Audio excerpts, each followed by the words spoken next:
Ko'pchilik ayollarimiz o'z sohalarida katta, yaxshi mutaxassis bo'lishligiga qaramasdan, ularda aynan biznesni boshqarish ilmi, moliyani boshqarish ilmi yetarli bo'lmagani uchun ular o'z mutaxassisligida yillar davomida bitta nuqtada qolib ketishadi. Bu esa o'z navbatida juda ham ko'p insonlarga bu mutaxassisning foydasi tegishini, manfaati tegishiga to'sqinlik qiladi. Aynan o'z sohalarini kuchli ekspertlari buni tadbirkorlik faoliyatiga o'girish uchun moliya, xodimlarni boshqarish, tizimlashtirish, savdo sohalarini o'z yo'liga qo'yish bo'yicha hurmatli ayollar uchun Pro Business Women kursini tashkillashtirganman.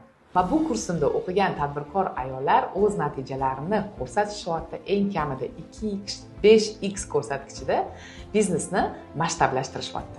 Aynan o'z sohasini qanaqa biznesga o'girish yoki tadbirkorlik faoliyatidagi muammolar, pulni yetishmasligi, zararni qoplay olmasligi, foyda necha pul bo'lishini bilmaslik kabi muammolarga bitta kursda yechim topishingiz mumkin. Bu kursda xuddi siz kabi ko'plab sohalardagi tadbirkor ayollarni birlashtirib, natijani birgalikda kafolatlaymiz. Sizda ham tadbirkorlik faoliyati, o'z sohangizni kuchli ekspert mutaxassis bo'lsangiz, bu kurs sizga to'g'ri keladimi, to'g'ri kelmaydimi aniqlab olish uchun bepul diagnostika tashkillashtirganman. Bepul diagnostikaga yozilish uchun izohlarda havola link qoldirganman. Shu havola orqali ro'yxatdan o'ting va albatta bizni menejerlarimiz sizga qo'ng'iroq qilib diagnostikaga chaqirishadi.